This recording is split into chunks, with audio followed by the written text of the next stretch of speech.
Assalamualaikum, halo semuanya. Di video kali ini saya akan share resep pisang goreng keju karamel.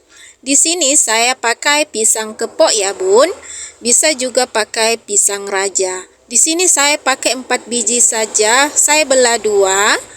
Kalau udah selesai dikupas semuanya, kemudian panaskan minyak, lalu goreng pisang sampai kecoklatan, kemudian angkat dan tiriskan. Kemudian kita lanjut buat karamelnya. Siapkan pan atau panci, masukkan gula pasir 5 sendok makan, masak sampai meleleh.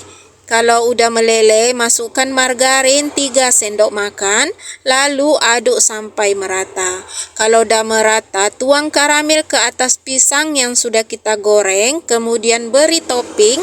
Di sini saya pakai keju parut. Selamat mencoba. Bye.